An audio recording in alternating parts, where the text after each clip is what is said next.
Hello friends, welcome to teachers empire. आज की इस वीडियो लेक्चर में हम डिस्कस करेंगे कुछ मोस्ट एक्सपेक्टेड एमसीक्यू को, जो कि इंपॉर्टेंट होंगे आने वाले एलटी और लेक्चरर इंग्लिश के एग्जाम के लिए। शुरुआत करते हैं पहले क्वेश्चन से। पहला क्वेश्चन आपके सामने है, who wrote the poem who wrote the poem who. Option है आपके पास सरोजनी नायडू, श्री अरबिंदो, नजीम इजैकिल और नोहम टेट। तो जो इसका सही आंसर है वो है ऑप्शन नंबर बी, यानी सर अरबिंदो ने, श्री अरबिंदो ने ये पोएम लिखी थी हु।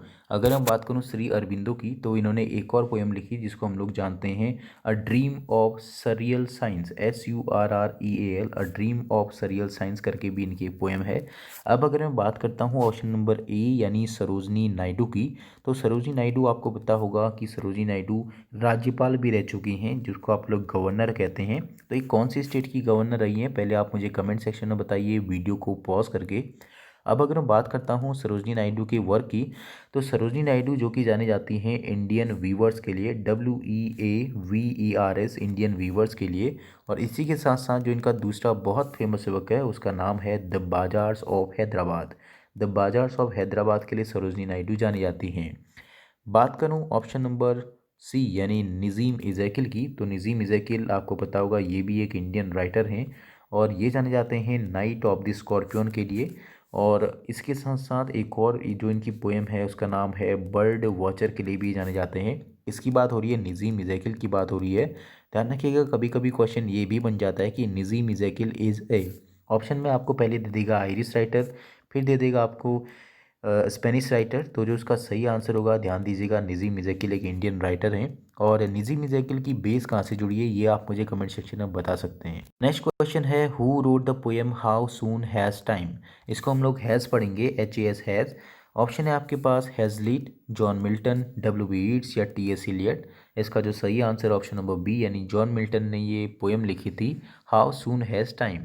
बात करूं जॉन मिल्टन की, तो जॉन मिल्टन आपको पता है ये कॉमनवेल्थ एज से बिलोंग करते हैं और ये अपने टाइम पे सिविल सर्वेंट भी रहे हैं जॉन मिल्टन।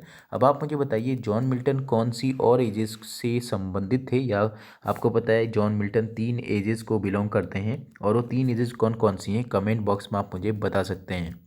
अगर मैं बात करूँ जॉन मिल्टन के वर्क की, तो जॉन मिल्टन का जो सबसे फेमस वर्क है आप सभी उसे जानते हैं, जिसका नाम है पैराडाइज लॉस्ट। और इसी के साथ साथ जॉन मिल्टन ने पैराडाइज लॉस्ट तो लिखी ही थी और लिसिडास करके भी इनकी एक पोएम है जॉन मिल्टन की। अब अगर बात करूं पैराडाइज लॉस्ट की, तो पैराडाइज लॉस्ट आपको पता होगा कि कब आया था, 1667। और इसी के साथ साथ एक और वर्क होता है इनका जो कि माना जाता है पैराडाइज रिगेन, तो वो कब आया था, 1671। अगर मैं बात करूं पैराडाइज रिगेन की और पैराडाइज लॉस्ट के जो सेकेंड वर्जन है वो आया था 1674 में। ध्यान दीजिएगा, पैराडाइज रिगेन और पैराडाइज लॉस्ट का जो सेकंड वर्जन है दोनों में डिफरेंस है। अब अगर मैं बात करता हूँ किसकी, W.B. यीट्स की, तो W.B. यीट्स आपको पता है ये क्या है, एक आयरिश राइटर हैं। अच्छा एक बात आप मुझे बताइए, जो जॉन मिल्टन ने जो लिसिडास लिखी थी ये किसकी डेथ पे इन्होंने लिखी थी और इस लिसिडास का जॉनर क्या है। अगर मैं बात करता हूँ W.B. यीट्स यानी आयरिश राइटर हैं और आयरिश राइटर हैं, और इन्होंने जो W.B. यीट्स ने जो वर्क इनका जाना जाता है उसको आप लोग जानते होंगे एबी थिएटर के नाम से। ये एबी थिएटर के फाउंडर कहे जाते हैं W.B. यीट्स। और जो इनकी फेमस पोएम है वो है आपका सेलिंग टू बाइजेंटियम। अगर मैं बात करूं W.B. यीट्स की, ये फेमस इसलिए हो जाते हैं क्योंकि इनको 1923 में मिला था नोबेल प्राइज़। और इसी के साथ साथ ये कौन सी सेंचुरी से बिलोंग करते हैं ये आएगा, तो आप इसका आंसर देंगे 20th सेंचुरी। और आपको पता है द सेलिंग टू बाइजेंटियम जो मैंने आपको बताया, इसी से मिलता जुलता एक टाइटल और है जिसका नाम है आपका बाइजेंटियम। तो इन दोनों पोएम्स को हम लोग कंपेनियन पोएम कहते हैं। और अगर मैं बात करूं द सेकंड कमिंग की, तो ये इनकी द सेकंड कमिंग बहुत ही फेमस पोएम है और इसका सन याद करना बड़ा आसान है क्योंकि द सेकंड कमिंग जो है इसमें सेकंड बार 19 आया है, यानी 1999 में ये लिखी गई।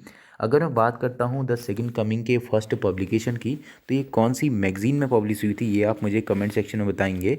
और द सेकंड कमिंग में अगर आप इसको देखेंगे तो ये कितनी लाइन की पोएम है, 22 लाइन की पोएम है द सेकंड कमिंग। और इसकी जो पहली लाइन से बहुत ही फेमस मानी जाती हैं, turning and turning in the widening gyre. आप इसको नेट में सर्च करके भी देख सकते हैं। और इसी के साथ साथ इस पोएम में एक बहुत ही इंपॉर्टेंट टर्म का यूज़ हुआ है, उस टर्म को आप मुझे कमेंट में बताइए पोएम में देख के। बढ़ते हैं अब हम अपने नेक्स्ट क्वेश्चन की ओर। नेक्स्ट क्वेश्चन आपके सामने, complete the sentence the error of judgement in tragedy is known as. Option है आपके पास hamartia, tragic, tragedy of blood, catastrophe या कैथारसिस। इसका जो सही आंसर होगा वो होगा ऑप्शन नंबर ए, हेमार्सिया। आपको दिया है कि हेमार्सिया हम किसे कहेंगे, the error of judgement in a tragedy is known as hamartia. अब आप मुझे बताइए कि जो ट्रेजिक फ्लॉ हमें किसी नाटक में देखने को मिलता है, किसी एक करेक्टर की कमी से, हम उसे क्या कहते होंगे। अगर मैं बात करता हूँ ऑप्शन नंबर बी यानी ट्रेजेडी ऑफ ब्लड की, आपको पता है ये भी किससे रिलेटेड है, शेक्सपियर से ही रिलेटेड है। शेक्सपियर का मतलब एलिजाबेथन एज से रिलेटेड है ट्रेजेडी ऑफ ब्लड। और अगर मैं बात करूँ ट्रेजेडी ऑफ ब्लड की, तो हम लोग इसको ट्रेजेडी ऑफ ब्लड का यूज़ किस में होता है, रिवेंज ट्रेजेडी में इनका यूज़ होता है। और रिवेंज ट्रेजेडी को हम एक तरीके से ट्रेजेडी ऑफ ब्लड कहते हैं। अगर मैं बात करूँ इनके एग्जाम्पल की, तो रिवेंज ट्रेजेडी या ट्रेजेडी ऑफ ब्लड, ये इनके एग्जाम्पल जो हैं, हेमलेट को आप द ट्रेजेडी ऑफ ब्लड कह सकते हैं। इसी के साथ साथ टाइटस एंड्रोनिकस जो कि शेक्सपियर का प्ले है।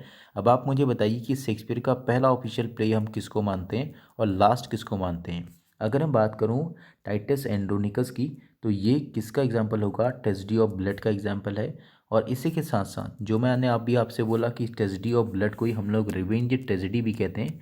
तो रिवेंज ट्रेजेडी जो आपका टर्म दिया था, ये मैं कहता हूँ कि थॉमस किड ने ये रिवेंज ट्रेजेडी करके एक कॉन्सेप्ट दिया था। अगर मैं बात करता हूँ थॉमस किड की, तो थॉमस किड जो कि जाने जाते हैं स्पेनिश ट्रेजेडी के नाम से। और स्पेनिश ट्रेजेडी जो कि लिखी गई थी 1587 में। और स्पेनिश ट्रेजेडी भी एक रिवेंज ट्रेजेडी का ही एक एग्जाम्पल है।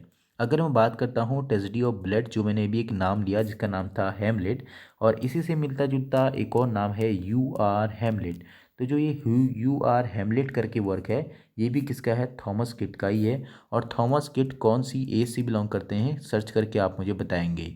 बात मैं करूं अगर ऑप्शन नंबर सी यानी कैटास्ट्रोफ की, तो कैटास्ट्रोफ आपको पता होगा, जो कैटास्ट्रोफ है वो किसे कहते हैं। कैटास्ट्रोफ का मतलब होता है जो सडन चेंजेस आते हैं किसी भी नाटक में या किसी भी ड्रामा में, जो हम सडन चेंजेस देते हैं, या मैं कहूँ कोई भी जो फाइनल एक्शन होता है जो कंप्लीट उजागर करता है किसी भी प्लॉट को, किसी भी प्ले को। यानी जैसे अगर कोई भी एक्टर है वो आके, या कोई भी एक्टर गाना गा के अपनी भावनाओं को उजागर कर रहा है, कोई एक्टर एक्टिंग करके अपनी भावनाओं को उजागर कर रहा है, यानी वो क्या करता है खुद को। जैसे अगर मैं एग्जांपल बताऊं आपको, तो आपने एक प्ले देखा होगा रोमियो एंड जूलियट करके। तो रोमियो एंड जूलियट में क्या होता है कि रोमियो ये सोचता है कि जो जूलियट है वो मर चुका है, तो वो इसकी वजह से अपना जहर खा लेता है। इसके बाद जूलियट ही सोचता है, जब वो उठता है वो सोचता है कि रोमियो मर चुका है, तो वो अपने को भी जहर दे देता है। और इस तरीके से आपने देखा होगा death of the two lovers वहाँ पे हो जाता है। यानी अगर मैं आपको सिंपल लैंग्वेज में बताऊं, मतलब आप अगर रोमियो एंड जूलियट को पढ़ेंगे तो कितना घुमा फिरा के इस बात को बताया गया है। लेकिन लास्ट में जो सडन चेंजेस देखने को हमको मिलते हैं कि उसमें दोनों लवर मर चुके होते हैं, जिनका नाम होता है रोमियो एंड जूलियट, जो कि खुद एक दूसरे को मारते हैं। आपने पढ़ा होगा ये प्ले तो आप इस बात को समझेंगे।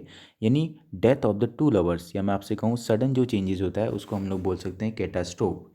और आपने देखा होगा प्लॉट में किस तरीके से घुमा घुमा के इन चीज़ों को बताया जाता है। अगर मैं बात करता हूँ कैटास्ट्रोफ के दूसरे नाम की, तो कैटास्ट्रोफ का जो दूसरा नाम है वो है डिनोमेंट, DENOUMENT, डिनोमेंट। यानी जो फाइनल होता है, डिनोमेंट का मतलब हम लोग हिंदी में बोलते हैं उपसंहार। यानी फाइनल में जो आपका सडन चेंजेस देखने को आपको मिलता है उसे हम लोग बोलेंगे कैटास्ट्रोफ। मैं बात करूँ कैथारसिस की, ऑप्शन नंबर डी। कैथारसिस को हिंदी में हम लोग कहते हैं भाव शांति, यानी emotional release for the character. कोई जो करेक्टर होता है वो अपने भावों को कैसे एक्सप्रेस करता है, रो के एक्सप्रेस करता है। स्ट्रॉन्ग फीलिंग जो होती हैं उसकी जो एक्सप्रेस होती हैं, उसी को हम लोग बोलते हैं कैटास्ट्रोफ।